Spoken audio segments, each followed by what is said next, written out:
Good afternoon, dear colleagues and friends around Europe and beyond. A very good afternoon from The Hague in the Netherlands, where the headquarters of Europa Nostra are located. My name is Sneška Quaedvlieg-Mihailović. I'm the Secretary General of Europa Nostra. It is my great honor and pleasure to be the moderator of this webinar. The launch webinar of the much awaited European Cultural Heritage Green Paper. We are delighted to see the very great interest that this webinar and paper have received. We have 882 people who registered for participation, and I will soon, I see 440 people have already tuning, but I see that the number is becoming higher and higher every moment. So I expect that we will be above 500 people following this webinar. Today is a very special day. Yesterday was the first day of spring. The first day when we celebrate the new beginning, the renaissance of nature. And we are delighted that we are going to celebrate that new beginning and recovery of Europe in a green way through the presentation of our European Cultural Heritage Green Paper. We have been working very intensely on the production of this paper, and in order to stress very forcefully what is the potential and relevance on Europe's cultural heritage to achieve the ambitions of the European Green Deal. And of course, whenever you work on something important, you never work alone. It is always the work of partnership, a very strong and important partnership. Europa Nostra started the ball rolling, but we did it together in partnership with our colleagues and friends from ICOMOS, International Council of Museum, Monuments and Sites, and also the Climate Heritage Network. And again, we needed vital support from the European Investment Bank Institute. We also received the support from the Creative Europe program and invaluable input from other members of the European Heritage Alliance. Why is this paper so timely and so relevant today? As you know, the European Green Deal was proposed some time ago, but the word culture and cultural heritage was not figuring in the original text of the European Green Deal. So that's why we thought that we have to come together and that the world of cultural heritage comes with a forceful demonstration how much is a cultural heritage part of the mobilization for the success of the European Green Deal. We also do not want to cry just for help. We just want to say that we are ready to contribute. We are ready to contribute to build back better by proposing concrete, feasible, and sustainable solutions. Today, we will discuss how cultural heritage and climate change are closely related. How can heritage contribute to the success of the Green Deal, and what issues are at stake, and what is the way forward? Before giving the floor to the openings remarks of three organizations that have made this green paper possible, just a few remarks, housekeeping points. You can ask questions via the Zoom Q&A functionality, which you see at the bottom of your screen. Please feel free to type in your questions there. And during the Q&A session, we will try to answer as many questions as possible within the time limit. Also, please use the chat function for general observation instead. Let this be a very lively and meaningful conversation between the main speakers, but also the audience. And we know that the audience is composed of representatives of many, many organizations, cultural heritage organization, national, European, international, and also representatives of European Union institutions. We know that also European Commissioner Mariya Gabriel is with us. She will be with us until 4 o'clock, and just before 4 o'clock, she will react on behalf of the European Commission on the presentation of our paper. It is now my pleasure to give the floor to high representatives of the 3 project partners that made this green paper possible. First, I will take you to Berlin to introduce our Executive President, the Executive President of Europa Nostra, Professor Dr. Hermann Parzinger. I hope that Hermann Parzinger is with us, that he hears us. And dear Hermann, it is very important that we have you with us as the leading personality of the European Voice for Cultural Heritage, Europa Nostra. And I would like to give the floor to Professor Dr. Hermann Parzinger. Thank you, Sneška. And good afternoon to everybody. I especially want to welcome our Commissioner, Mariya Gabriel, but also, of course, Teresa Patricio, President of ICOMOS, and Francisco de Paula Coelho, Dean of the European Investment Bank Institute, and of course, all of you who are listening to this webinar. On behalf of Europa Nostra, I thank you for joining us today for the launch of the much-awaited European Cultural Heritage Green Paper. We are very proud of this pioneering paper, the first ever to correlate cultural heritage with the European Green Deal. And we are also proud of the fruitful partnership between Europa Nostra, ICOMOS, the Climate Heritage Network, and the European Investment Bank Institute. Without our excellent collaboration, a real excellent collaboration, we could not have launched this paper today. This is for sure. Responding effectively to climate change is a defining task of our time. The magnitude and speed of this phenomenon are not only evident to us every single day in every corner of the world, but are also most alarming. For this reason, Europa Nostra has made climate action a key policy priority. We have supported and are active members of the Climate Heritage Network launched in 2019. We have proudly contributed to the UN Climate Summit in New York in the same year. The Green Paper that we are launching today is also a result of this commitment. Why? Because climate action is our collective responsibility.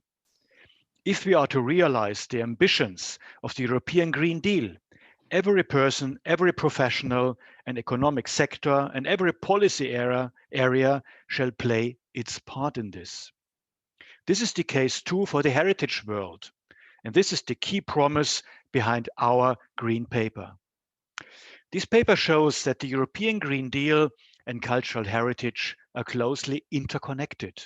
Our shared cultural heritage, as every other aspect of our lives, is facing existential threats due to global warming. But cultural heritage is also part of the solution. Many dimensions of the Green Deal, as you will hear today from our colleague and lead author Andrew Potts from New York, many dimensions of the Green Deal have clearly related cultural aspects. This is why cultural heritage is also an indispensable component of the new European Bauhaus initiative launched by the European Commission. Europa Nostra is honored and proud to be among the first 13 partners of this initiative, and we will strive to align all our activities to its key values and aims. The Green Paper is also part of this effort. I am very proud of the long-standing and invaluable partnership between Europa Nostra and especially the European Investment Bank Institute, notably through our flagship program, The 7 Most Endangered. By supporting this Green Paper, the EIB has yet again demonstrated its vocation as, I would say, Europe's Green Bank. We are also delighted by the fruitful collaboration with ICOMOS and the Climate Heritage Network in the frame of this paper and beyond. We owe our special gratitude to the lead author, as I mentioned already, Andrew Potts, to the members of the steering committee for their vital contribution and continuous support, and to all the experts involved. With this paper presented today to you, with this paper we wish to provide a policy and advocacy framework for the wide mobilization of the cultural heritage community, for climate action, and for the success of the European Green Deal. But above all, this paper is a first step towards a sustained and beneficial cooperation between all the organizations involved. In this regard, I'm proud to announce that Europa Nostra plans to launch a European multi-stakeholder platform on heritage and climate action. In order to build on and deepen the collective knowledge developed with this paper, and in order to engage all parties concerned into ensuring adequate implementation of the recommendations proposed. Our firm commitment to mobilize the heritage world for climate action does not end here. This paper, which we will present to you today, is only the beginning. Thank you very much. Thank you so much, Dr. Hermann Parzinger, dear Hermann. Thank you for stressing that the real work starts today, that this is the beginning, and that we have to rally all our forces, all our voices in order to put into practice the recommendation of our green paper. So from Berlin, I will now take you to Brussels, where the President of ICOMOS, Teresa Patricio, will address you. I first want to congratulate Teresa for having been elected as the first female president of ICOMOS, an important organization. We are delighted that you are now the leading voice of this important organization. And thank you for having attended on the 8th of March, the founding webinar of the Women for Heritage network, that sort of informal network that we have created. Of course, when we started working on the green paper, ICOMOS was a natural partner, because you have started the ball rolling. You have produced this important document, The Future of Our Past, that was presented in Baku in July 2019. I had the pleasure of attending this presentation where Dr. Andrew Potts presented a document. And somehow it is there that the idea was born that we should also sort of apply that knowledge and this principle produced in this document to the European level. So it is my great pleasure to give the floor to Teresa Patricio, President of ICOMOS. Sneška, for your kind words. Dear Mr. Hermann Parzinger, dear Mr. Francisco Paulo Coelho, and especially dear Madam Mariya Gabriel, dear colleagues, dear friends. ICOMOS, the International Council of Monuments and Sites, is of course very honored to make part of the launch of the European Cultural Heritage Green Paper, putting Europe's shared heritage at the heart of the European Green Deal. And we are very proud to contribute for its implementation. We are especially proud also that this is a collaborative effort of two significant heritage organizations, Europa Nostra and ICOMOS, and we look forward to many more initiatives like this to come. ICOMOS is a global organization of heritage experts. We are active all over Europe and beyond, and we have a history in addressing the issues of climate change, sustainable development, and climate neutrality. As a heritage organization, we take it as a self-evident fact that sustainable use of heritage is the cornerstone in the activities to mitigate the effect of climate change. Thus, the ICOMOS General Assembly in December 2020 declared a climate and ecological emergency, calling all members and partners for urgent collective action to safeguard cultural and natural heritage from climate change. For this reason, also Europa Nostra and ICOMOS have joined forces on this European Heritage Green Paper in order to offer our collective insight and know-how on cultural heritage as an essential component in a fair transition to a sustainable and climate neutral Europe. Europe-rich cultural heritage can support the implementation of every element of the European Green Deal. Culture-based strategies can help to increase the ambition and capacity of communities to act, support climate adaptation and resilience, contribute to mitigation interventions to reduce GHG emissions, and to address loss and damage from climate impacts. Cultural heritage is particularly central to Green Deal strategies, focused on Europe, urban and rural landscapes, such as the renovation wave and the new European Bauhaus. Heritage is a source of knowledge, a carrier of cultural and social values. The sustainable use and reuse of built heritage reduces our ecological footprint and the environmental costs of demolition and construction. The European Heritage Green Paper, as Sneška already made reference, is based on the framework defined in the 2019 ICOMOS report, The Future of Our Past, engaging cultural heritage in climate change, in climate action, designed to provide a benchmark against which heritage communities may measure their climate action. It is a tool to help climate change policy makers increase their understanding of and engagement with cultural heritage. The Future of Our Past report concludes that realizing that potential, however, requires both better recognition of the cultural dimensions of climate change and adjusting the aims and methodologies of heritage practice. The European Heritage Green Paper advances these twin goals with recommendations aimed at both heritage operators and policy makers. ICOMOS expert knowledge can contribute to this endeavor. More research and skills training is required. Adapt solutions and standards will be required for the different types of cultural heritage, which exist in order to achieve the best outcomes and to avoid irreversible mistakes.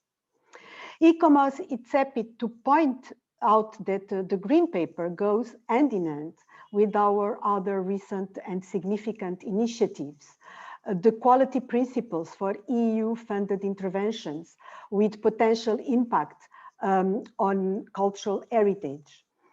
These provide useful recommendations and selection criteria for all stakeholders directly or indirectly engaged in EU-funded interventions that could impact on cultural heritage and can be used to strengthen the foundations for sustainable investment, which is crucial to implementing the European Green Deal.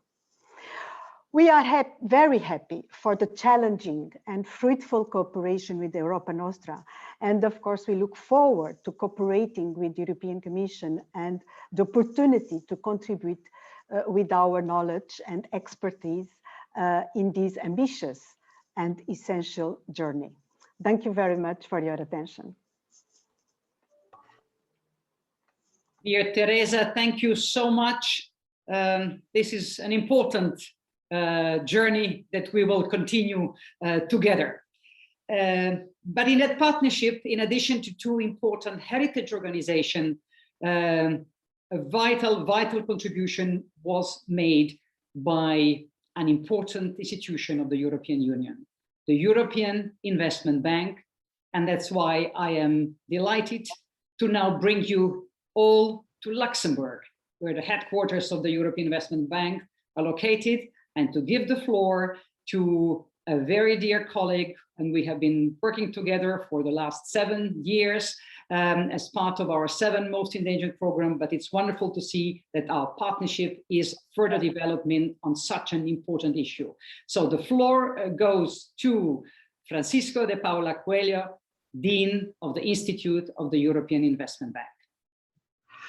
Thank you very much, Sneška, and good afternoon, dear Commissioner Gabriel, dear Hermann, cara Teresa Patricio, and dear climate and heritage friends. Just over a year ago, after a conference in Dubrovnik about fostering European cooperation for cultural heritage at risk, our longtime partner, Europa Nostra, asked the EIB Institute to support a study about heritage and the European Green Deal. Well, I have to confess that at first I hesitated, because the correlation between heritage and the European Green Deal did not seem intuitive to me. But those of you who know Sneška know how persuasive she can be, and she proved right.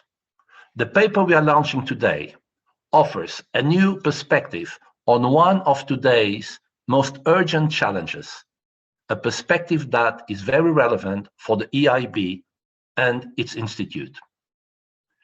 It is relevant because the European Investment Bank, of which the institute is the philanthropic arm, is now the EU Climate Bank.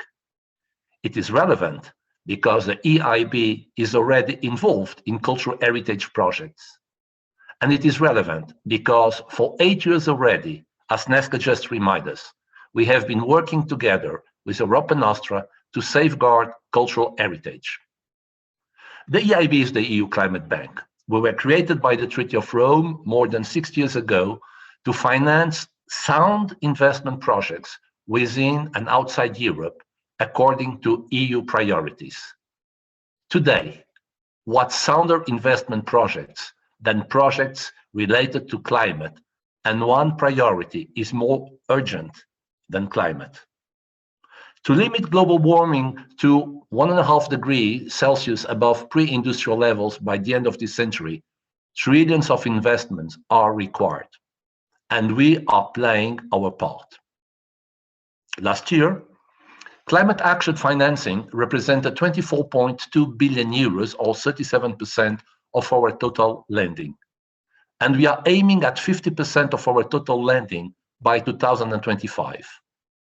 Since 2012, we have provided nearly 200 billion euros of finance, supporting over 670 billion euros of investments in projects that protect the environment, reduce emissions, and help countries adapt to the impacts of climate change. We like to say that climate is in everything we do. This is because every project the EIB considers, regardless of its priority, is screened carefully for its climate change impacts by our engineers and experts. This is because in 2019, the EIB became the first international financial institution worldwide to stop financing fossil fuel investment projects. And this is because we are carrying out an ambitious plan to step up our work in support of the European Green Deal. The aim of the European Green Deal is high, making Europe the first carbon-free continent by 2050. This will require money. About 600 billion euros in investment per year are needed to achieve carbon neutrality by 2050. This will also require everybody's best efforts, including the heritage community. This is why this report is important and opportune. Everybody needs to be on board to propose solutions and to bring innovative ideas. And this is what Andrew Potts achieves in this study. Thank you, Andrew, for this excellent work accomplished. The fight for the climate goes hand in hand with the fight to protect cultural heritage. So, what is the EIB and what is its institute doing for cultural heritage? The EIB has invested in cultural heritage over many years, supporting investments linked to the European Capital of Cultural Preparations in many countries, lately in the Czech Republic, in Hungary, and in Malta. The bank has financed the refurbishment and development of cultural heritage buildings, either directly or through urban framework loans, and several urban regeneration projects also include cultural heritage as important components. And as far as the Institute is concerned, we have been active in the heritage field since our creation, in particular through our partnership with our friends from Europa Nostra. With the 7 Most Endangered program launched in 2013, we put the expertise of volunteer EIB active and retired engineers and economists to safeguard endangered heritage sites. In 2018, the European Year of Cultural Heritage, we signed the Berlin Call to Action for Cultural Heritage.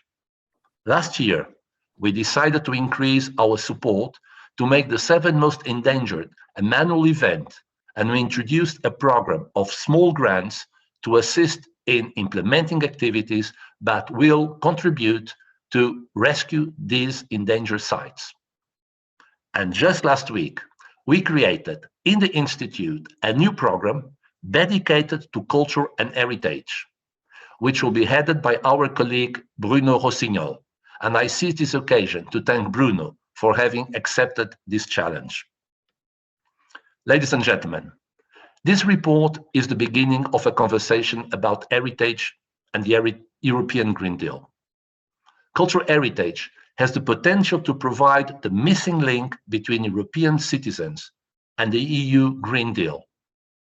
As my fellow panelist, Hermann Parzinger, President of Europa Nostra, wrote in his essay on heritage, recently published by the EIB, whether we like it or not, we are all intrinsically connected to our past.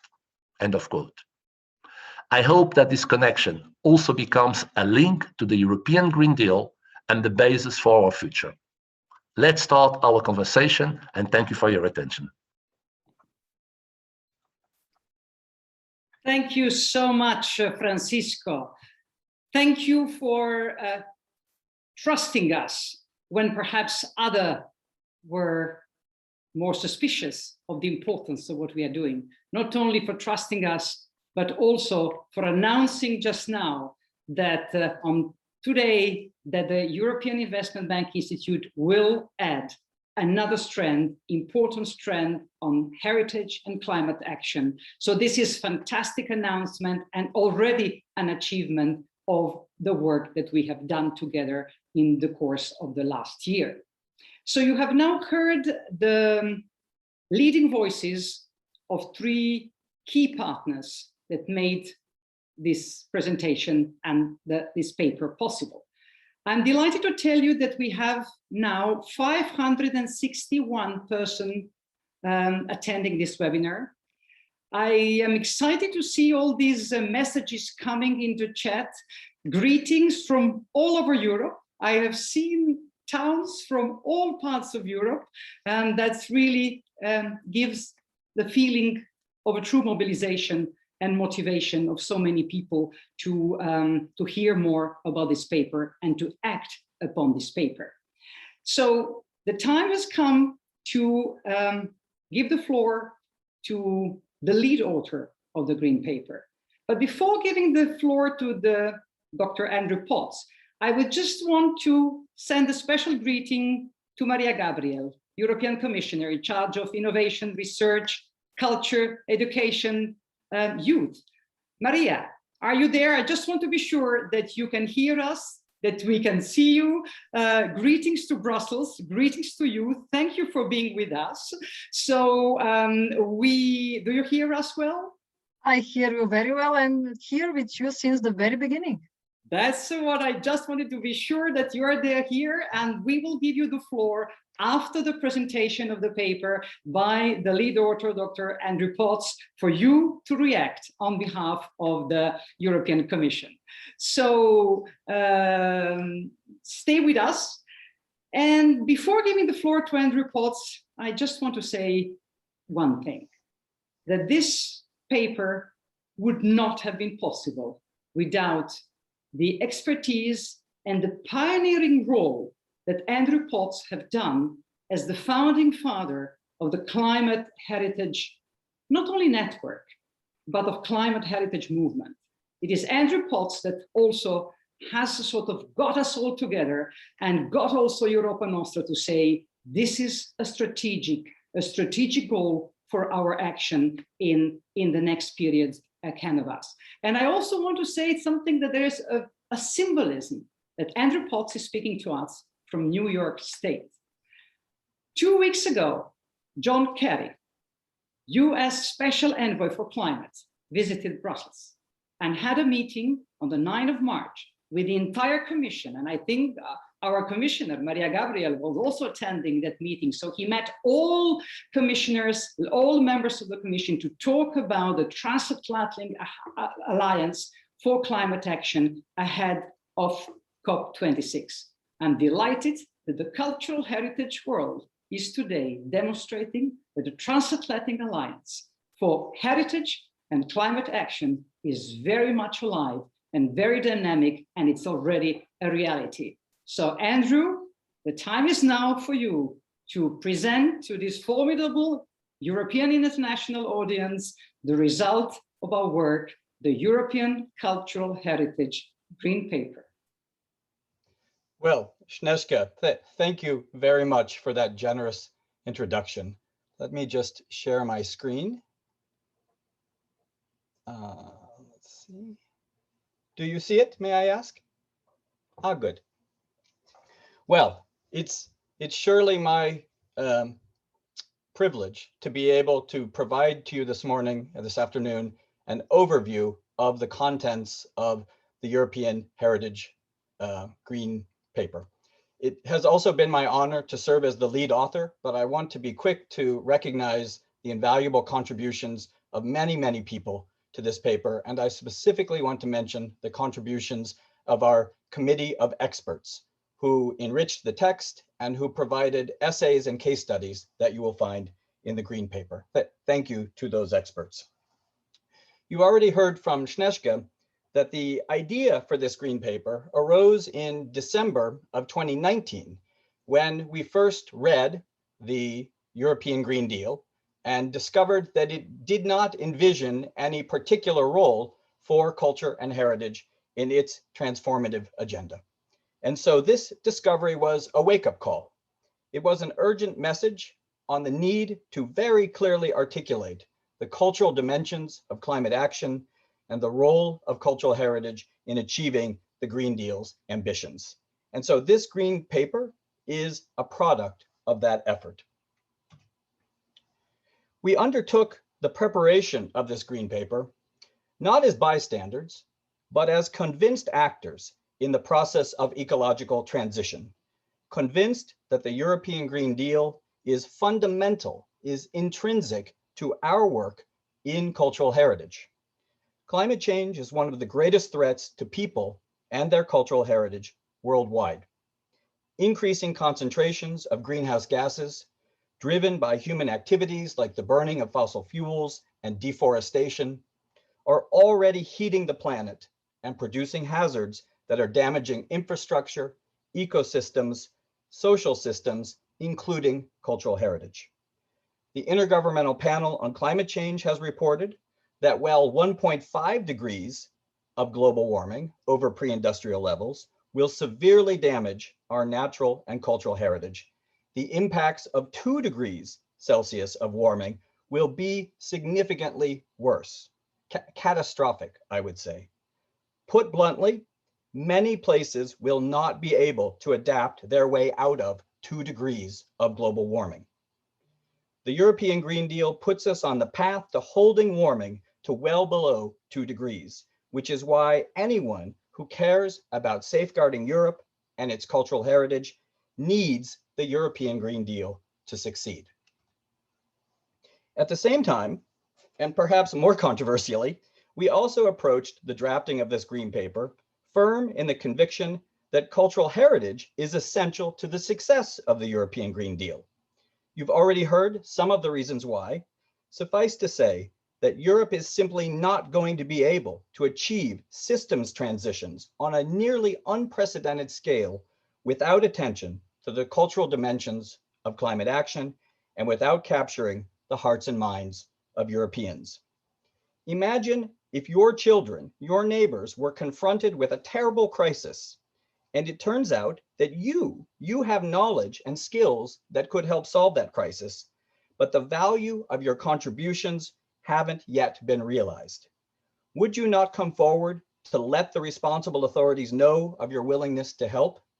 In practical terms, discussing the problem and its solutions in ways that they would readily understand so that your contributions could be taken on board as quickly as possible. That is basically the way we approached this green paper. We were writing about climate for a culture audience, but equally importantly, we were writing about culture for a climate audience. Climate science tells us that in order to avoid the worst impacts of climate change, we need to limit the planet's temperature increase to 1.5 degrees, and to do that at a global level, net zero carbon dioxide emissions need to be achieved by around 2050. Here, we're talking about goals that are 20, 30 years away. It's a long time. These are multi-decade timescales. Who else plans with such long time horizons? Who else's job is it to worry about whether things will be around in 50, 100 years? Who else can mark and show the public the consequences of failing to act over long time periods in ways they will appreciate and that will resonate with them? Us. We in cultural heritage have this capacity. And so this is just an example of the kind of strength that we think cultural heritage can bring to climate action. One last thing I want to highlight before introducing you to some of the sectoral chapters of the paper, and that is this issue of conflict, of tension, or perhaps I should say the avoidance of conflict. The European Green Deal notes that careful attention will have to be paid to potential trade-offs between economic, environmental, and social objectives. This is, of course, to be expected with an undertaking this complex. And of course, this includes real and perceived tensions between climate action and the conservation of cultural heritage. In the paper, we try to be very direct about these potential tensions. Wind farms in cultural landscapes, the phasing out of traditional livelihoods rooted in the carbon-based economy, the problem of greenhouse gas intensive forms of cultural tourism. To be honest, I regret that so often discussions of cultural heritage and climate action begin and even end with the topic of conflicts. With hundreds of positive ways cultural heritage contributes to climate action, why should that be so? But that does not mean the potential trade-offs aren't real. Maladapted climate action that impairs the co-benefits, to use some climate jargon, associated with cultural resources, cultural rights, and heritage values can ultimately undermine environmental objectives. Advocates on all sides must seek to maximize win-win outcomes for people and planet, and the Green Paper attempts to propose such win-win solutions whenever it can. Now to the heart of the Green Paper. The European Green Deal aims to launch a set of policies that will transform the economy, industry, production, and consumption, large-scale infrastructure, transport, food and agriculture, construction, taxation, and the social benefits of Europe. It promises a new growth strategy for Europe, one where environmental, economic, and social sustainability go hand in hand. In this phase of the Green Paper, we have chosen to focus on 9 different chapters of the Green Deal, basically 9 sectors of the economy. And what I'll try to do now is to give you a flavor of the discussion that we brought forward regarding several of those sectors. I'll start where the Green Deal starts, which is with clean, affordable, and secure energy. The Green Paper begins there, as does the Green Deal, as I said. The production and use of energy accounts for more than 75% of the EU's greenhouse gas emissions. Decarbonizing the energy system is thus critical to reaching climate neutrality by 2050. The Green Paper tries to lay out the constructive role that cultural heritage can play in achieving this aim. Perhaps most critical here is that the EU's new strategy for energy system integration puts energy efficiency first. This is critical because energy efficiency reduces the need for energy infrastructure. Very literally, more efficiency can mean fewer wind farms, fewer transmission corridors, and thus less impact on biodiversity and cultural heritage. Achieving energy efficiency is a path to win-win outcomes, and helping to do so should be a cultural heritage priority. But how? We can start by taking every opportunity to connect the Green Deal and its energy efficiency aims to the ethics of reuse and stewardship on which cultural heritage is based. And of course, we can fully electrify and improve the efficiency of the historic built environment. Even with greater efficiency, the transition to climate neutrality will still require additional renewable energy infrastructure. This can and should be obtained while also protecting biodiversity and heritage. At the EU level, a new platform is urgently needed to stimulate a constructive dialogue between heritage bodies and the renewables industry. Increasing the capacity of heritage authorities to proactively participate in design and siting of renewable energy infrastructure will also help. These measures would ultimately expedite and improve the development of energy infrastructure and minimize negative impacts. Cultural heritage can also help increase the supply of green power in many ways, for example, by emphasizing the traditional knowledge associated with community scale hydroelectric and geothermal, by helping historic districts to become positive energy districts, and in a variety of other ways. So in the paper, we try to set out a positive vision of how cultural heritage can help achieve the greening of European energy. Another key area of the Green Deal is the circular economy. The European Green Deal is premised on the idea that scaling up the circular economy can make a decisive contribution to achieving climate neutrality. And in service of that goal, in November, the European Commission released its new Circular Economy Action Plan. Culture guides the strategies people use to satisfy human needs, and it mediates human perceptions of success. Culture and heritage speak to waste by addressing non-material dimensions of human well-being, like creativity and social participation. Integrated nature-culture approaches highlight linkages between the ecological and social functions of landscapes and support lifestyles in harmony with nature. Despite these strengths, the Circular Economy Action Plan, as currently written, doesn't talk about culture. And so how can we help supply that missing aspect? The Circular Economy Action Plan features a sustainable products policy intended to support circularity across all sectors. European craft and creative industries offer high quality, bespoke products and services, and they should be a part of the Sustainable Products Initiative. Improving circularity in the resource-intensive construction and building sector is another key part of the plan, and it is essential that the Green Deal promote the use and adaptive reuse of existing buildings as part of its circular economy, while also recognizing the co-benefits associated with the conservation of heritage values. The Circular Economy Action Plan states that sectoral initiatives may be extended to other product groups as well. Arts and culture venues, museums, libraries, archives, monuments, heritage sites touch millions of people. To capture this potential, we propose that the EU eco-design framework be expanded to the culture and heritage sectors through a new EU culture and heritage eco-label. Imagine how exciting that would be. Next, I'm going to move on to buildings. Buildings are responsible for about 40% of the EU's total energy consumption, so it will come as no surprise that buildings receive extensive treatment in the Green Deal. It is a little surprising, though, that the Green Deal is mostly silent about historic buildings, historic urban landscapes, and traditional building technology. In October 2020, the Commission presented its Renovation Wave strategy with the objective of fostering deep energy renovations, resulting in 35 million building units renovated by 2030. The Renovation Wave identifies 7 key areas of action critical to kickstarting the wave. And each of these implicates older and historic buildings, and we tried to set that out very specifically in the Green Paper. The first area identified is the need to strengthen information and legal certainty for public and private owners and tenants to undertake renovations. To do this, the Green Deal calls for various measures, including an updating of the EU Energy Performance of Buildings Directive, the EPBD.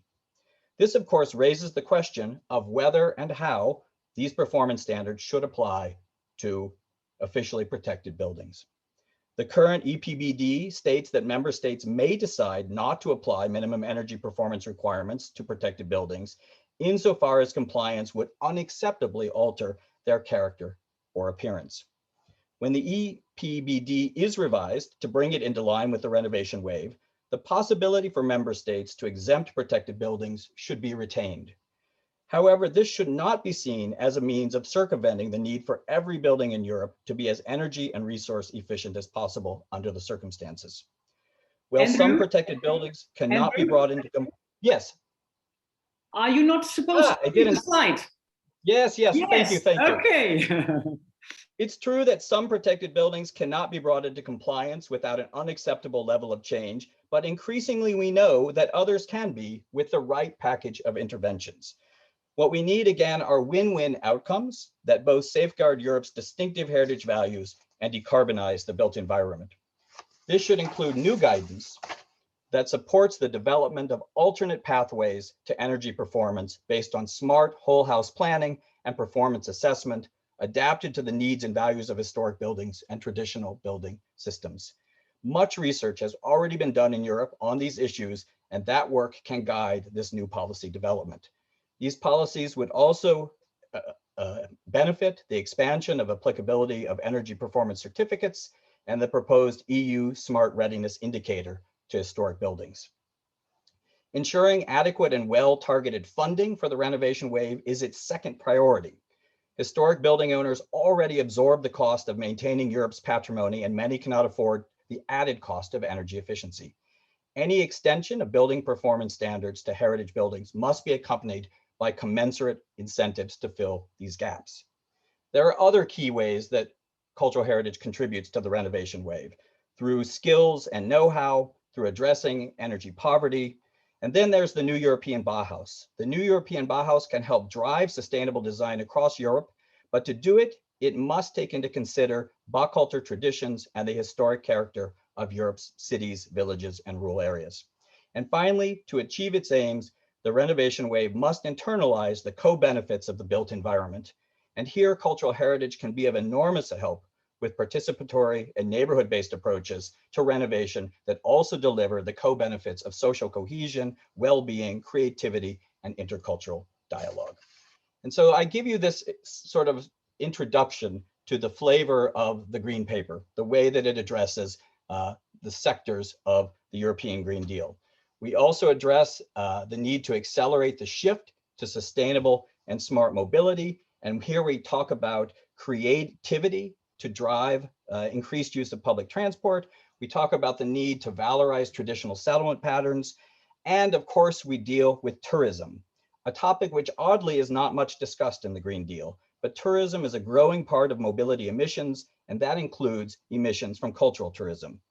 The Green Deal should embrace a new strategy for more sustainable and responsible tourism that combines measures to reduce the risks of mass tourism with efforts to reduce its carbon footprint while ensuring equitable access.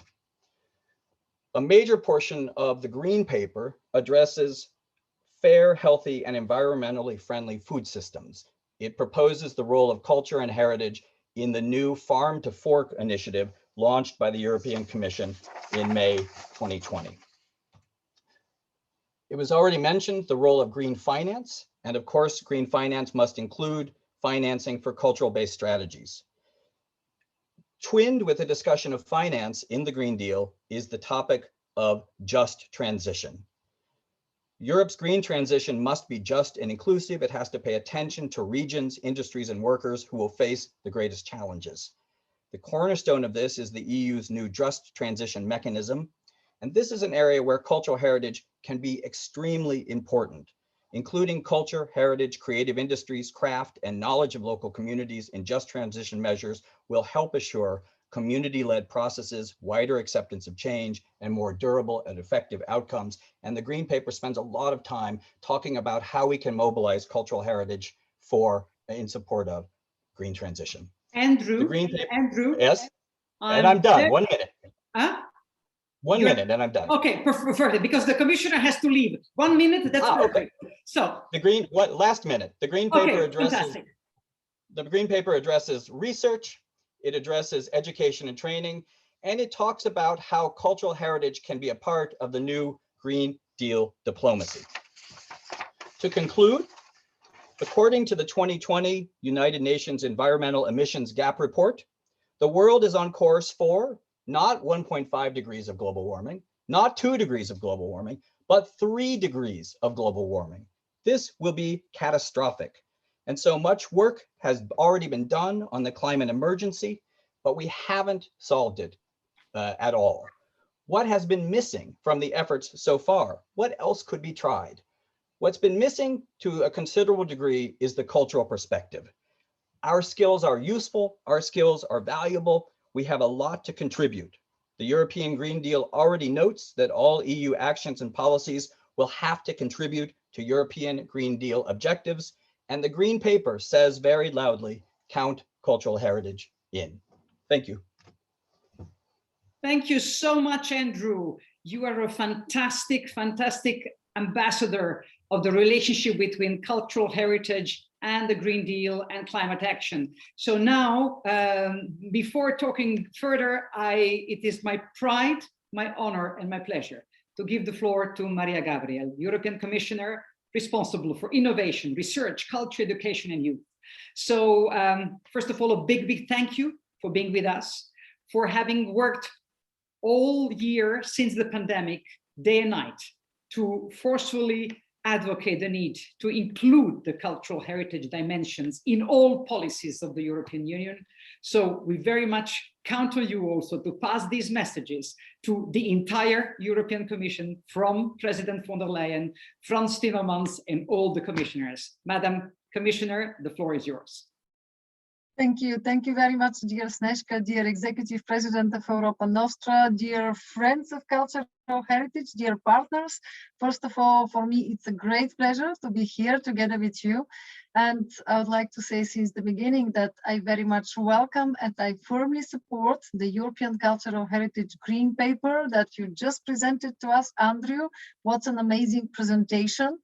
And on my side, I would like to start by saying again that culture and cultural heritage is what defines our continent. It is Europe's soul, our most precious asset. And that's why cultural heritage can be a powerful driver towards economic growth and job creation. And it is with this positive power to drive positive change that cultural heritage can become also part of the solution, helping us to come up with green solutions that contribute to the European Green Deal. So I would like just to say thank you very much, because with your green paper, you are showing us how much cultural heritage offers huge potential to drive climate action and support a just transition to a low carbon, climate resilient future. And indeed, there are significant aspects, significant cultural dimensions to every aspect of the European Green Deal, from circular economy to building renovation, farm to fork to biodiversity. And this is why the European Green Deal needs cultural heritage to succeed. Climate change remains one of the most significant and fastest growing threats to our lives, livelihoods, and society. Our cultural heritage is by no means exempted from this threat. We all remember the devastating scenes from a flooded Venice in November 2019. And we see every day the damage caused by air pollution to the monuments of our cities, not to mention the local traditions and crafts that disappear as people are forced to leave areas heavily affected by climate change. So we are committed, yes, here in the European Commission, to play an active role in the process of preserving our cultural heritage. And in the beginning of this year, we launched 2 new expert groups focusing on cultural heritage and climate change, as well as on the cultural dimension of sustainable development. And the group on strengthening cultural heritage resilience for climate change had the opportunity to hear a presentation on the green paper during its very, very first meeting. I strongly believe in the potential of this group, which will come up with suggestions for how cultural heritage can contribute to making the European Green Deal a reality. So I very much welcome the Green Paper presented today, because this Green Paper puts a robust emphasis on many important issues. On sustainable cultural tourism, let's talk again and again. It's estimated that cultural tourism makes up 40% of all tourism in the European Union. Think of what great opportunity we can have for our regions, for our member states, if we demonstrate the power and potential of cultural traveling in Europe. And all this happening in a sustainable way, promoting green practices across the border. So I think that here, besides developing a definition of sustainable cultural tourism, the expert group on sustainable cultural tourism issued recommendations and collections of best practices case studies. But immediately after, the next step is creating synergies. Synergies with other sectors of Europe's society and economy. A great example of this is transport, which accounts for a considerable part of Europe's greenhouse gas emission. And cultural heritage can pave the way for more sustainable mobility. Think that 2021 is the European Year of Rail. This will be a golden opportunity to highlight all the benefits of traveling by train and discovering cultural destinations in our proximity, as well as to better connect different parts of Europe. And in this regard, Discover EU program will contribute to raising awareness among young people about our shared cultural heritage and its preservation using environmentally friendly transport means. The greening of our cultural heritage can also offer great prospects for Europe's cities and regions. Already today, the Cultural and Creative Cities Monitor, developed by my team in the Joint Research Center, shows that cities that invest more in culture are more prosperous. Cultural heritage is also a powerful tool for social cohesion, allowing us to bring different groups in our societies closer together. And acknowledging the key role of regions and cities in developing the cultural heritage potential and the local tourism, we have here a lot of common actions with the Committee of the Regions. And what I would like here to encourage is to promote the Green Paper together with them and to see how we can join actions, how we can implement better some of our solutions or decisions.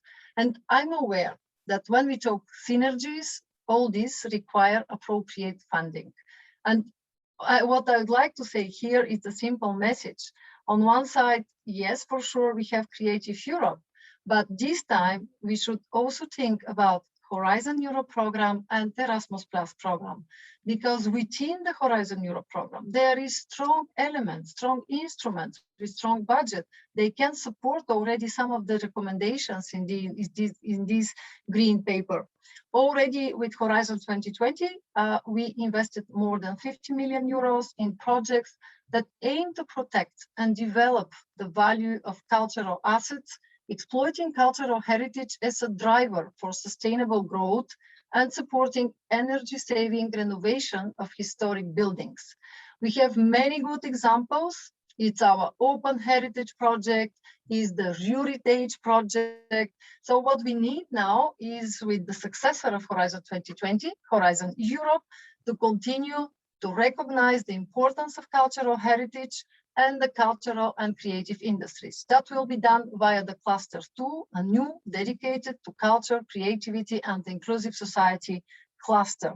And this program will support research and innovation in this area, contributing to the achievement of Green Deal objectives. More specifically, this includes research and innovation actions that will help develop green restoration and conservation technologies, protecting cultural goods and heritage sites in an environmentally friendly way. And digital technologies here will play a key role, offering new methods for sustainable conservation and better access to cultural heritage. You know that here we already started our work about the European Cultural Heritage Cloud. I think that with the Green Paper, that we have today, we all should know that we have tools at our disposal, but that will be my last point, and that I would like to pay a special attention. We need skills. We need people with the right skills to achieve these ambitions and to realize our recommendations. And that's why, for me, it's so important to continue to talk about knowledge, education, and skills. That's why we need a comprehensive approach with actions targeting many levels and sectors. And here again, I think that we have on one side Erasmus Plus program. We have the European Institute of Innovation and Technology with the new kick on cultural and creative sectors. We have our missions in Horizon Europe. Let me give you one example. Our mission on ocean, seas, and internal waters. Here there is a concrete recommendation for a European ocean and water education, training, and culture program. And I think that when we look to all the others 4 missions, there is concrete recommendations, and with them we can build real synergies, taking the recommendations from the green paper, taking the recommendations from our missions, and I think that at least in our hands we have some very, very strong instruments.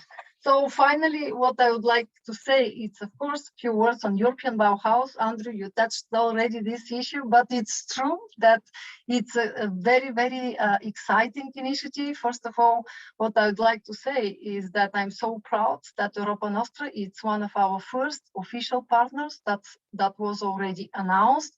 And I think that it's a clear recognition of your expertise, of your vision.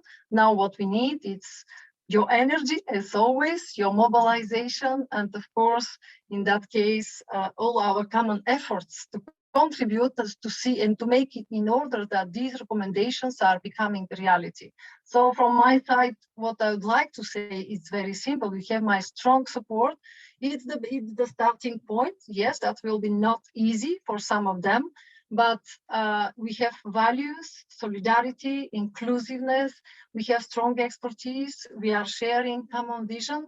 So I think that we have all our chances to succeed. And that's why, yes, the greening of the Europe's cultural heritage is a necessity, but also a once in a lifetime opportunity to make it more resilient and relevant.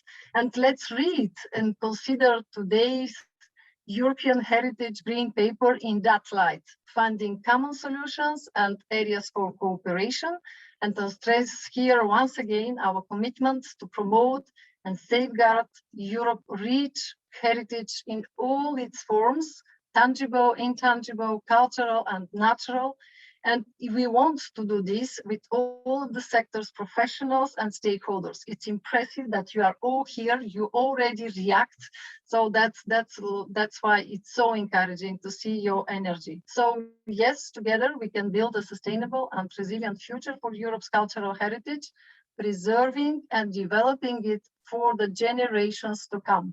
So thank you very much for these very, very strong messages and for this clear declaration for action for all of us. Thank you very much. Thank you so much, Commissioner Gabriel, for this very inspiring and forceful message. Thank you for welcoming and endorsing the European Cultural Heritage Green Paper.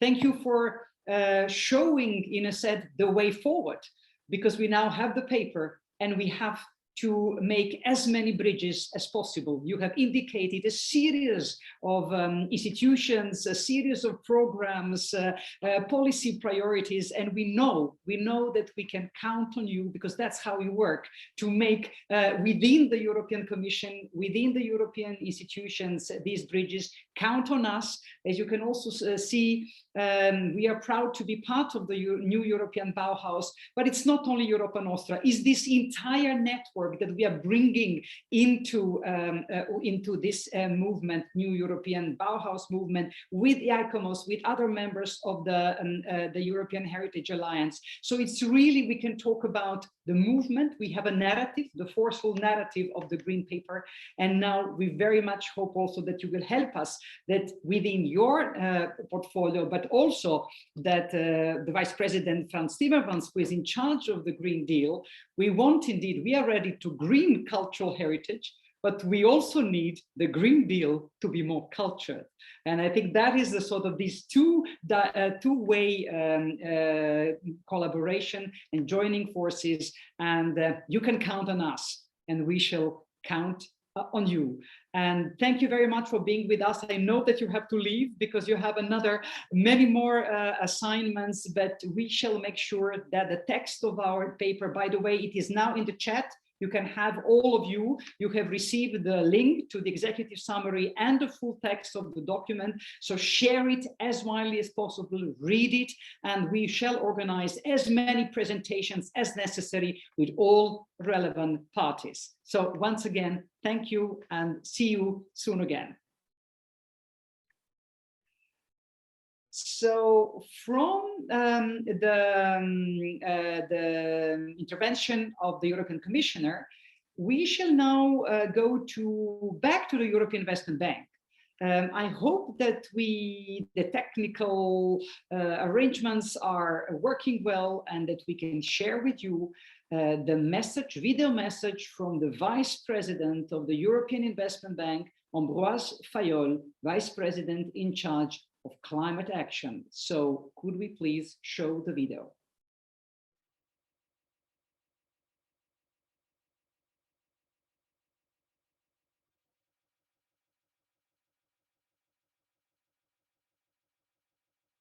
Dear all, it is my pleasure to be here with you today, even if it is by video, for the launch of the European Heritage Green Paper. As EIB Vice President responsible for climate, I am pleased to see that the climate change challenge is also an important topic for cultural heritage organizations like our dear friends from Europa Nostra. In order for the European Green Deal to be successful, everybody will need to be on board. According to the recently released annual EIB climate survey, most Europeans say that the post-pandemic economic recovery must take the climate and environment emergency into account. This is what we are focused at EIB. As the EU Climate Bank, we play a leading role in mobilizing the finance needed to reduce emissions, help countries and companies adapt to the impacts of climate change, and contribute to achieving environmental sustainability goals.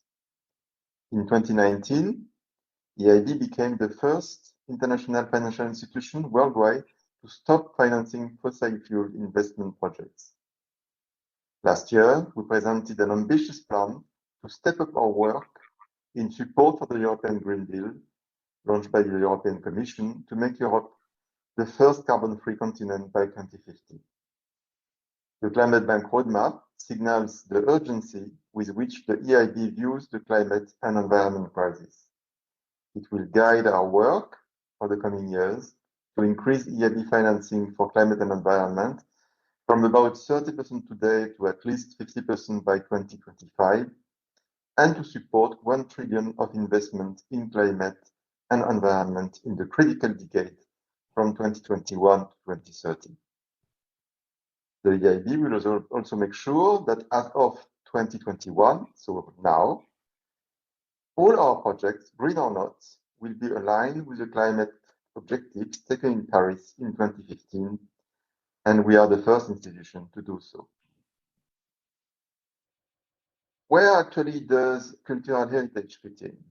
Well, EIB has invested in cultural heritage over many years, supporting investments linked to the European Capitals of Culture or in the Tunisian Medinas program. It has financed the refurbishment or development of cultural heritage buildings through several urban regeneration projects in Valletta, Katowice, or Lille. It is, through the Institute, supporting the 7 most endangered program to safeguard heritage sites in danger. And we are supporting this European Heritage Green Paper because we believe cultural heritage has the potential to contribute, providing the missing link between all Europeans and the EU Green Deal. Europeans take pride in their cultural heritage, and rightly so. For a vast majority of them, heritage is as important as it is for the European Union. It is what brings Europeans together. As Hermann Parzinger writes in his essay, Togetherness, whether we like it or not, we are intrinsically connected to our past. And actually, we could say in the same way that we are intrinsically connected to the future of our planet. To safeguard our past, we need to safeguard our future as well. These connections can build the link for European citizens to the European Green Deal and constitute the basis for our common and greener future. So I wish you a very, very interesting meeting. I thank you for your attention, and let me just say a nice hello at the end to two dear friends of EIB, Sneška, of course, and my friend Mariya Gabriel, the Commissioner in charge of innovation. Thank you so much. So this was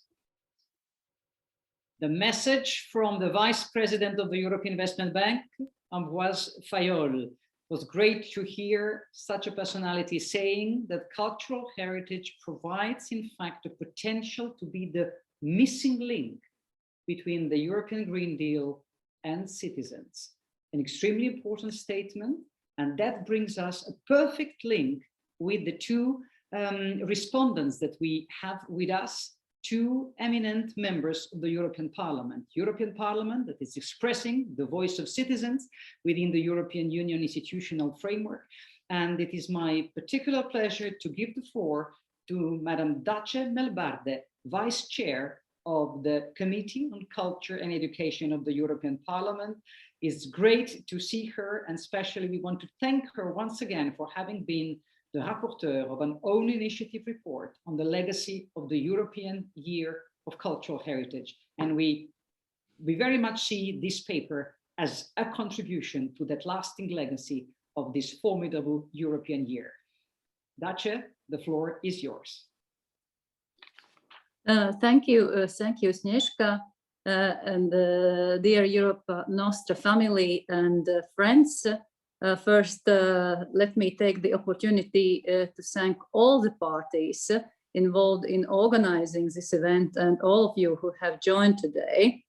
No doubt, culture heritage and sustainability are like a hand and a glove. Therefore, I'm thrilled about the launch of the Green Paper, which helps promoting the cause of cultural heritage, both as a value in itself, as well as a tool for helping to drive Europe's green ambitions and sustainable development. The European Parliament has been at the forefront in its advocacy for cultural heritage and culture and creative sectors more broadly. Many of you already know, but in January this year, the European Parliament, with an overwhelming majority, approved report on the follow-up to the European Year of Cultural Heritage. Sneška already mentioned that. And among other things, the report stresses that cultural heritage can play an important role in achieving the climate sustainability goals, the strong correlation between cultural heritage and sustainable development, and calls for the European Green Deal to include actions to mitigate the impact of climate change on cultural heritage. Furthermore, the European Parliament adopted a resolution on cultural recovery, which further reiterates the importance of cultural heritage and culture creative sector and their role for the recovery, calling on the member states to devote at least 2% in the National Recovery Fund to be dedicated to culture sector and culture heritage, including. On a more general note, and this includes all cultural stakeholders, we must continue reiterating the socio-economic potential of cultural heritage and culture creative sector more broadly. Whereas the data are there, which show that these sectors contribute greatly to employment, GDP growth, and sustainable development. Somehow, when it comes to support measures during the COVID pandemic or more involvement of the creative culture sector going forward, the stereotype of culture being merely an extension to other industries unfortunately persists. Now, moving on the green paper, I first of all must applaud not only its breadth and depth and the clear structure, but also the numerous valuable key recommendations that make a strong case for cultural heritage and its indispensable role in Europe's green agenda. From implementing Paris Climate Agreement to realizing sustainable development goals, the opportunities are vast, but as the paper implicitly notes, acknowledgement alone will not suffice. It is high time that cultural heritage is at the center of various EU initiatives, such as the European Bauhaus and the forthcoming European Institute of Innovation and Technologies Knowledge and Innovation Community and Creative Culture sector. And of course, a more strategic and comprehensive involvement of cultural heritage stakeholders in the design process of the green initiatives is really crucial. I could not be more supportive of the proposed creation and new EU level platform to stimulate a constructive dialogue between environmental and heritage conservation stakeholders. I see I have run out of my time, so to finish, congratulations again on the brilliant paper, and I sincerely and fully hope that most, if not all, recommendations see the light of the day. I believe I can say that you can count on the European Parliament's Culture and Education Committee being a strong and vocal advocate for the cause. Thank you very much for your attention. Thank you so much, Duchess. Thank you for your strong support for placing heritage at the heart of European policymaking and not basically being a peripheral thing to being a central thing, and including when you speak about the European Green Deal. And we very much hope that perhaps we could organize a presentation of this green paper to the entire the Culture and Education Committee, and perhaps also together with the Environment Committee, because that would be the breakthrough. We know members of the Culture Committee, but bringing together also MEPs for members of the Environment Committee, we need to build that bridge. And so we very much count on you to help us to achieve that. So from Dacia Malbarde, we would go to another member of the Culture and Education Committee of the European Parliament. So from Latvia, we go to Spain. We go to Marcos Ros Sempere, who is also the initiator and the coordinator of the new European Bauhaus Friendship Group of the European Parliament. It was created 2 weeks ago, if I'm not mistaken. And Marcos, I know that you are an architect and also that you have been working in the conservation of cultural heritage. So we know that we can really have also a great ally in your work. So the floor is to Mr. Marcos Ros Sempere, member of the European Parliament.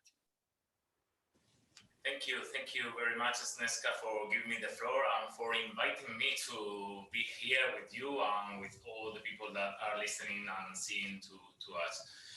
And also, I want to thank to my colleague from the European Parliament for her intervention, which showed the perspective that we in the Committee of Culture and Education have on this. For my part, I am very fortunate enough to belong not only to CULT Committee, but also to ENVI Committee.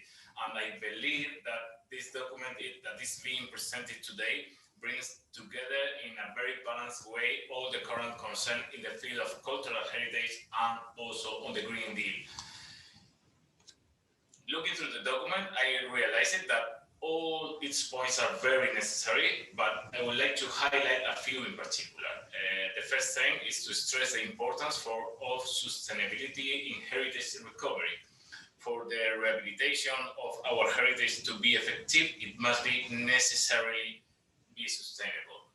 The first thing is to stress the importance of sustainability in heritage recovery. For the rehabilitation of our heritage to be effective, it must necessarily be sustainable. Any architect or renovator should take this as a basis for their intervention as should policy makers. As part of this intervention, the renovation wave of buildings launched by the European Commission last October plays a vital role. This is a unique opportunity to renovate our buildings and rehabilitate our heritage. To succeed, the renovation wave must embrace this cultural dimension of the built environment. Building renovation is also fundamental for the post-COVID-19 economic recovery, and this is particularly true in the job-intensive heritage context in both urban and rural environments. This renovation of buildings should affect both public, private buildings and public spaces, since the environment is also a key part of heritage. Both the heritage object and its environment, everything I think is cultural heritage. Ensuring adequate and well-targeted funding is the renovation wave's second priority area, and well-oriented to a correct renovation, not just an energy renovation. We need integral renovations. This will be done taking into account all the variables of the place: cultural, social, spatial, and environmental aspects. In this context, I believe that the new European Bauhaus also comes at the right time to serve as a preliminary framework for the reflection for the renovation of our buildings and our heritage. Through citizen participation, integrating their best ideas, we can achieve real improvement of the space we inhabit, including the use of our heritage. We on the European Parliament are very concerned about this initiative, and we are working hard to improve this initiative, New European Bauhaus. So we created, as you have mentioned, the New European Bauhaus Friendship Group, and we are facing this initiative, and we are trying to support and contribute as much as we can all along the time of this initiative. Finally, I would like to congratulate Europa Nostra for its work on this very precise and necessary document, which comes at a crucial moment for Europe, a time of transition towards economic and cultural recovery, Green Deal, digitalization, and social cohesion. Thank you once again for your work and your enthusiasm and your taking care always of our cultural heritage and all the work you are always doing all across Europe. Thank you and have a good day. Marcos, thank you so much. It feels good. It feels good for us, Andrew, all the other partners, ICOMOS, to hear from the European Parliament that it is appreciated, the paper that we have produced, and very much count on both of you, and to Duchess and to Marcos, to organize presentations. So we are ready, whenever you say, we are ready to make presentations and to get more people in the Parliament, also Committee of the Regions, Commissioner mentioned Committee of the Region, Economic and Social Committee. There are so many institutions that need to embrace these important messages. You have spoken about the new European Bauhaus. First of all, I'm looking at the clock. I think we said that we're going to finish at 4:30. We still have 458 people attending, and I hope you don't mind if we just go on for a little while, perhaps 15 minutes more, because there are so many people who are in the audience, and at least to some of them, I would like to give the floor to just for a 1 minute message, a sort of testimony and contribution to this conversation. So all of you who can stay with us, please stay with us, because you will get some very, very meaningful messages from all over Europe. And let me stay with the new European Bauhaus. Not only we had the European Commissioner and we had the coordinator of the new European Bauhaus Friendship Group of the Parliament, I'm delighted that among the audience, we have one of the members of the high-level roundtable for the new European Bauhaus that was set up by President Ursula von der Leyen. This is Alexandre Mitsotaki from Greece. And I would like to greet Alexandra. I know you are from Greece, but you are speaking, I think, from Paris. It's wonderful, wonderful to have you with us and to establish a bridge with a high-level roundtable for the new European Bauhaus, and also to establish the bridge with Greece, because Greece has been playing a pioneering role among the countries in Europe 2 years ago when the climate summit was in New York. It was the Greek government and Greek prime minister who forcefully spoke about the importance of the link between cultural heritage and climate action. So it's really great, Alexandra, to have you with us, and I would like to give you the floor. Thank you, Sneška. I will be very brief because I realize the time is really short now. All I want to say is that I want to thank you. I've learned a lot. And I've learned a lot, mainly in view of the work I will participate in the high-level roundtable for the new European Bauhaus, in the sense that we must understand that what we need is not to add more and more new initiatives. I think what we need is to create the partnerships, the synergies, link up the initiatives, understand that a lot of work has been done. This amazing work we just witnessed earlier, just now, shows it very clearly. We have to use the work that has been done. We have to connect the dots, get out of our silos.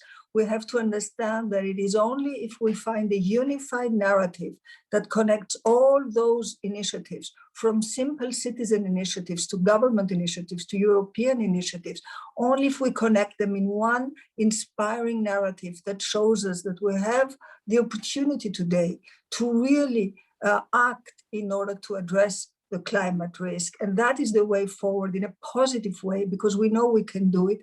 It is only then that we will succeed. So if I have learned something today, it's one more, how many great things are happening and how much we have to look around us, partner, create synergies, and work all together. So thank you very much for inviting me. Thank you so much, Alexandra, for this forceful call for partnerships and synergies, and for a positive action together for the future of Europe. You're speaking about connecting the dots. I think also the new European Bauhaus, there is also the conference of the future of Europe. We believe that all what we are talking today and what we are talking in the new European Bauhaus is also a contribution to the conference on the future of Europe.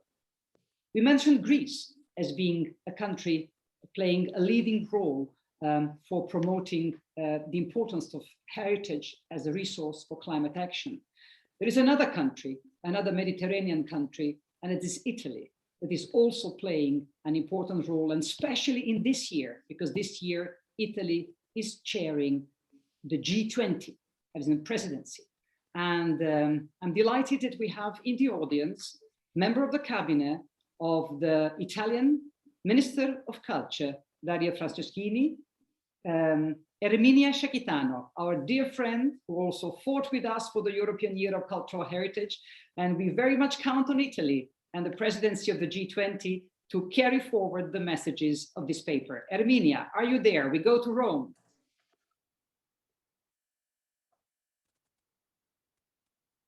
For this very important opportunity.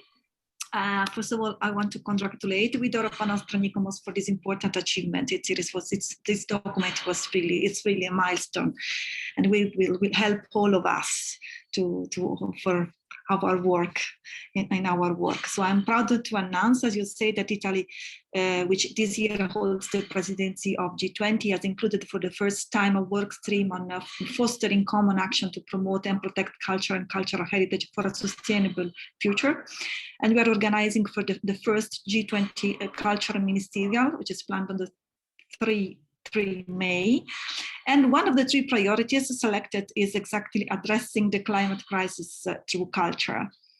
We are also organizing a multi-stakeholder webinar on the 12th of April, named Preserving Cultural Heritage and Supporting the Green Transition, gathering the experts and stakeholders from G20 countries, which I have to say it includes the European Commission and international organizations. So the webinar will be an occasion to learn from the latest academic evidence, international and G20 country policies and experiences to enhance resilience through adaptation, mitigation, and emergency responses. The finding of the webinar will inform the declaration of the G20 Ministers of Culture and will set the scene for further cooperation of G20 countries on these issues. And I'm glad to announce that we have engaged both ICOMOS and Europa Nostra to contribute to this reflection. Andrew Potts will chair one of the sessions of the webinar. And let me call you Sneška Nostra, will also contribute and present the green paper at our webinar. Recommendation, I am sure will help us to ensure a better representation of culture and cultural heritage in climate change discourse and policy, and to integrate environmental sustainability and climate issues into culture policy making and practice. And we also want to use the opportunity offered by the forthcoming pre-COP26 in Milan and COP26 in Glasgow. So thanks for this document, which arrives at the right moment. Thank you, Herminia. Again, synergies, bridges. So the torch, we are handing over the torch to you. We will be there on the 12th of April. And we hope that at the end, even the heads of state, not just ministers of culture, but the heads of state would also embrace the messages from our paper and our mobilization. Mobilization, we have been speaking a lot about the partnership and how many people we have in the audience. We still have 422 persons in the audience, many heritage organizations from national to international, and also many colleagues from the European Heritage Alliance. I would like to give them to each of them the floor, but let me give the floor to Alfonso Palavicini, Executive President of the European Historic Houses Association, who is one of the very active member of the European Heritage Alliance. Alfonso, are you there? We go to Brussels, from Rome to Brussels. Hello. Hello, Sneška. Also, we hear you, we see you. That's good. So, good afternoon, ladies and gentlemen, dear friends, dear Sneška and cara Herminia. Mi ha fatto molto piacere rivederti. And hello as well, you see in the background, one of the houses of our members in Portugal. I thought it's good to see what we stand for. So thank you very much for giving me shortly the floor as the president of the European Historic Houses Association. So first of all, let me tell you, we're a great fan of the Green Deal and of sustainable buildings. As you can imagine, we have enjoyed the cooperation with all of your teams and with Andrew, and congratulations to this great achievement of your paper. So we represent something which is a tiny part of the European buildings and which house even a smaller amount of our European citizens. But I believe we are very relevant because we are a very visible part of the face of Europe. And we are, as Mariya Gabriel said, a key attraction for the cultural tourism, and which is often in lost parts of rural Europe, which have no other employment possibilities. We are so relevant for the cultural identity of Europe that many of our houses are in one way or another officially protected. But every country in Europe has different legislation, protection schemes, subvention rules, or taxation rules for our type of houses. We were therefore very happy that in 2012, in the last EPBD directive, a very pragmatic approach was taken to let the decisions on adoptions of this directive for heritage houses to the member states. And I'm very happy that our very good paper has taken the same view. Let's stay pragmatic because we want to save all of these houses. We are great supporters of the Green Deal and the renovation wave. Top. We understand more than many others what sustainability and heritage really means. It's not just words. Most of our houses have been passed on, mostly in the same families, for hundreds of years. And we still want to live in them, keep them open for the public for the next hundreds of years. This is sustainability. And if there is a group of buildings who are actually the predecessor of what people say today, environmentally friendly, take a look at ours. They have been built before the creation of steel and concrete, who in many cases is imported from somewhere over the ocean, which consumes a huge amount of CO2. They were built to last for hundreds of years, not to be torn down 50 years later to construct something else. Most of our buildings were built carbon neutral, or probably, I'm not a technician, you could even call them carbon negative. They were built with stones which were found around the house, somewhere in a quarry.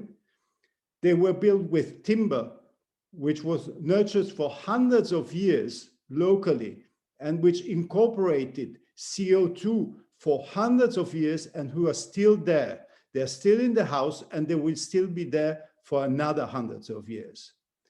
So please keep that in mind as well. We are your private clients. We are impacted by many of the decisions, but we want to be part of the decisions. We want to be part of the Green Deal. We want to be part of the renovation wave. And we thank you very much to bring us in and to let me talk today. Continue like this. Thank you very much.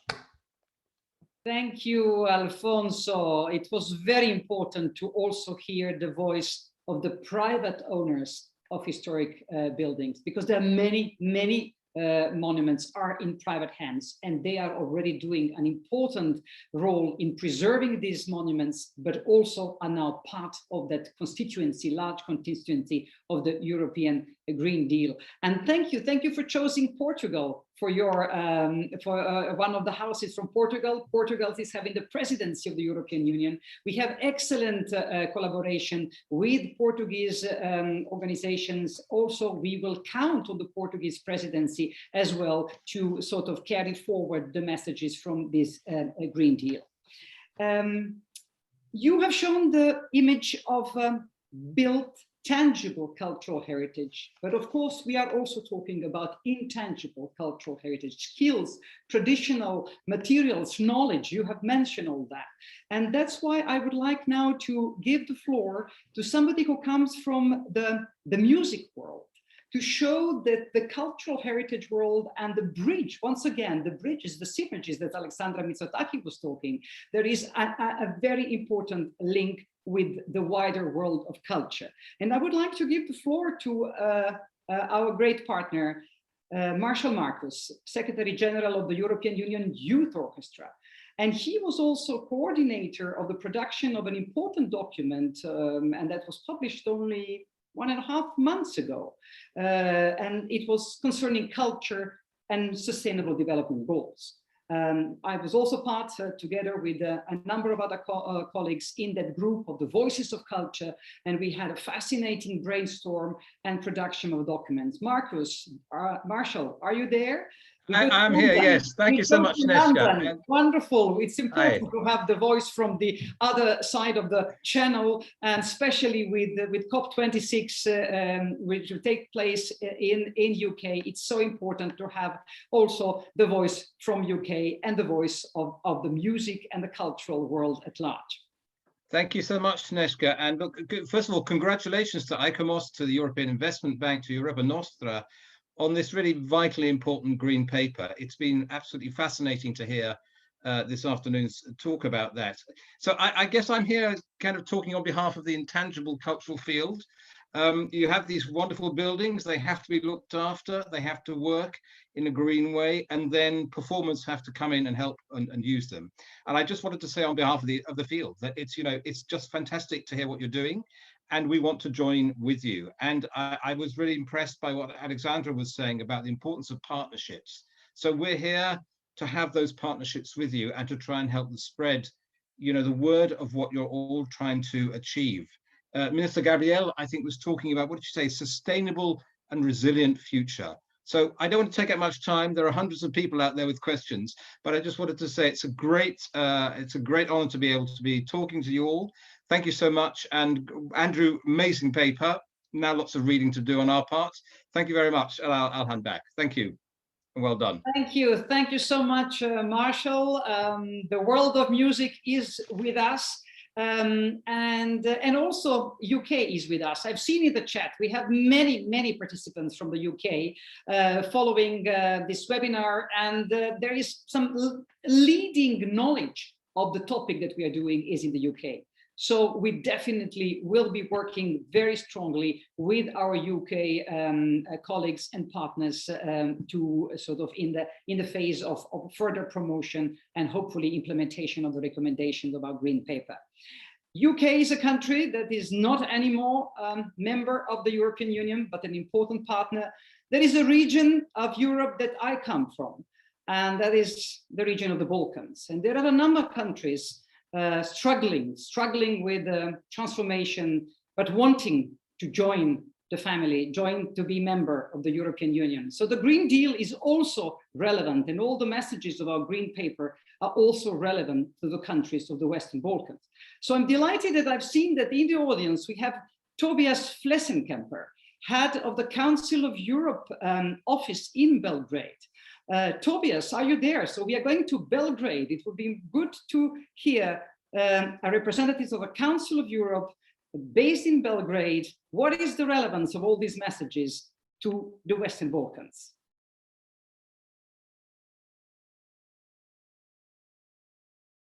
Is Tobias there? Let me see whether it all works.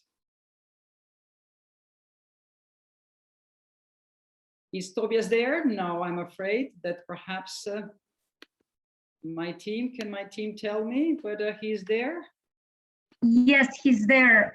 We just upgraded him as a panelist. Yes, I see him there. He just needs to be unmuted. And hopefully he can open his video. Tobias. I've asked him to unmute.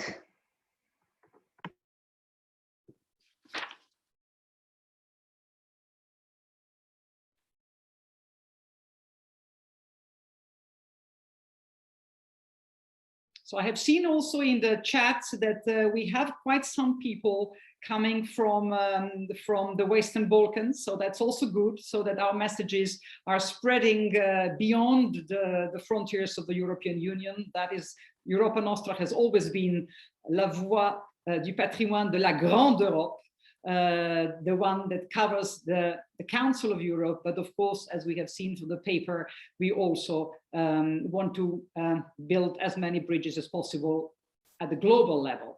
I'm afraid he is not reacting, no. So greetings, Tobias, if you hear us, great that you are there. So let's organize a special presentation of the paper in the Western Balkans.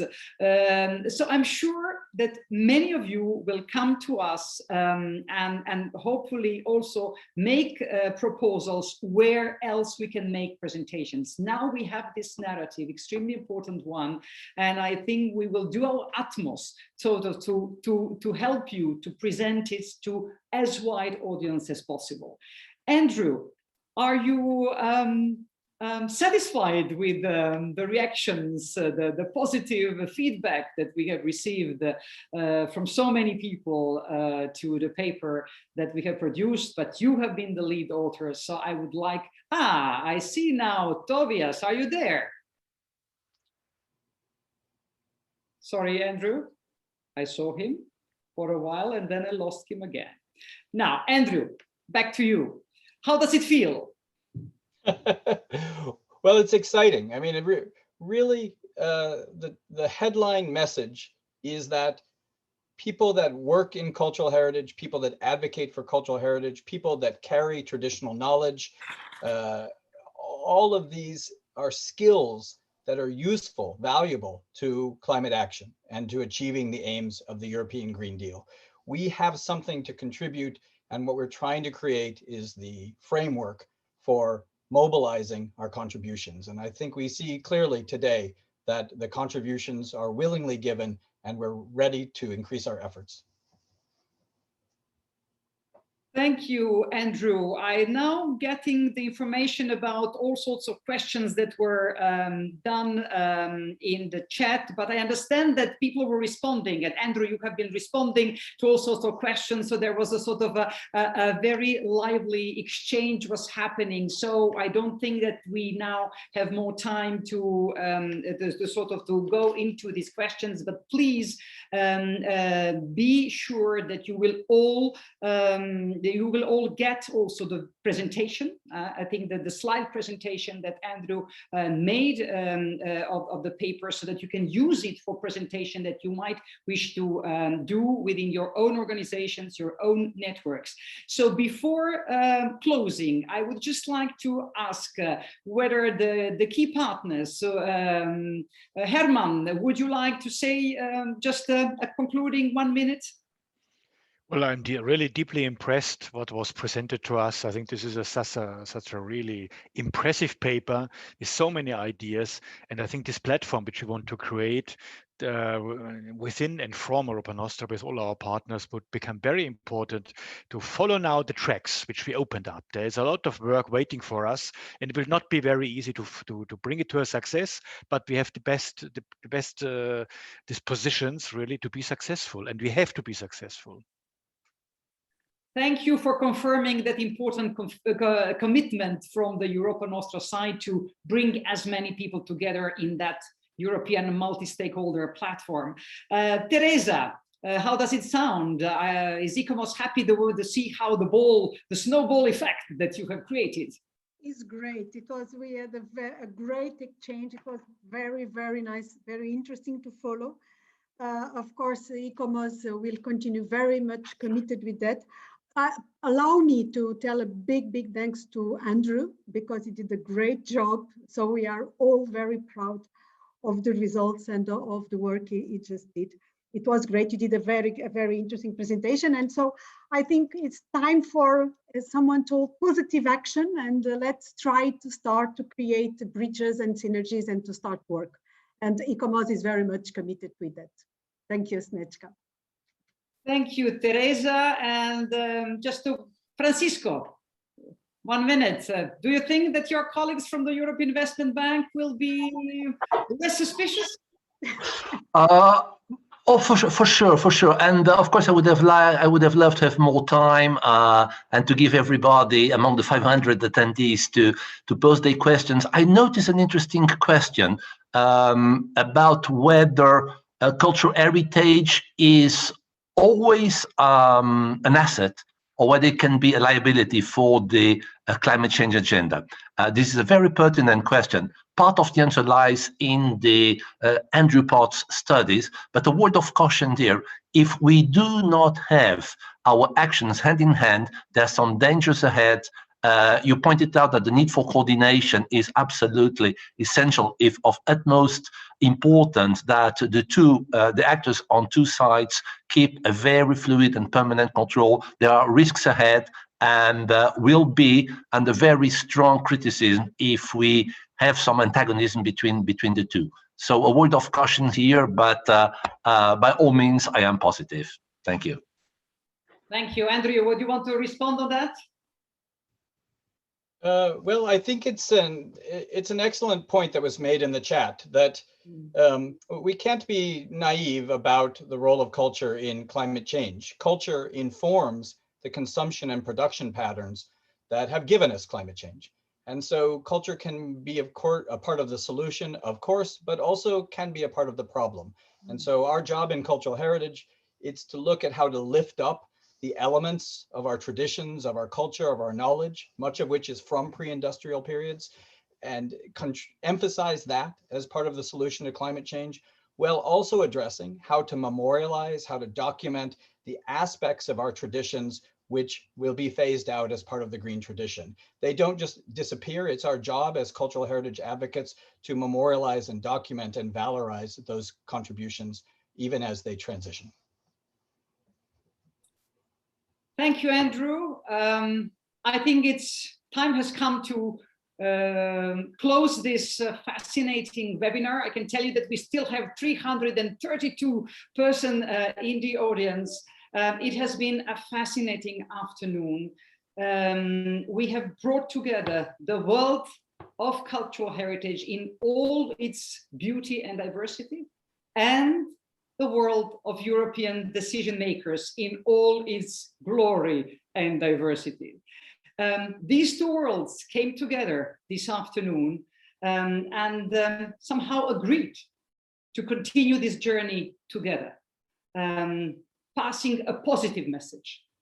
We are living difficult times. I think our citizens need to get some signs of hope, some signs of light. And that's why, together with our partners, and especially with Andrew Potts, the lead author of this document, we wanted to pass that message that win-win strategies are possible, provided that we understand the potential conflicts and the specificities of cultural heritage, and provided that we all work together to put into practice these win-win strategies. We have also a formidable roadmap in front of us. We have the recommendations.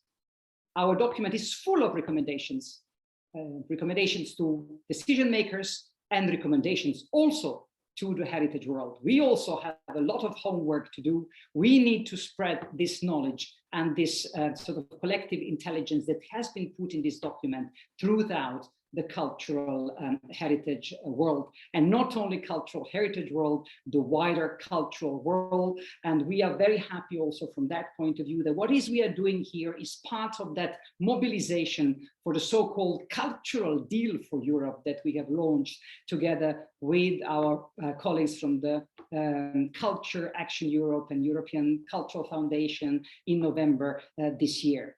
We also have this new European Bauhaus initiative, a formidable opportunity that President von der Leyen has given us all in order to put, in fact, culture in the heart of the discussion and implementation of the Green Deal. We also have the whole discussion on the Sustainable Development Goals ongoing, and we have the European Union as a champion of Sustainable Development Goals. We have the COP26 coming up in Glasgow in November this year. We have the presidency of Italy of G20, and they all will be working, let's hope us all will be working together to sort of pass these fundamental messages to the decision makers, hopefully even to the heads of state, not only of the European Union, but in the wider global level. So it is with a great sense of pride, I would say, of what we have achieved, but also with a sense of responsibility of what is ahead of us, that on behalf also of ICOMOS, of the Climate Heritage Network, Institute of European Investment Bank, I would like to thank all of you who have spent the afternoon with us, and to thank you also for all what you will be doing in the future together with us to make this mobilization a success in the service of the success of the European Green Deal and of the future, a more sustainable, more resilient, more inclusive, and more beautiful future for our Europe.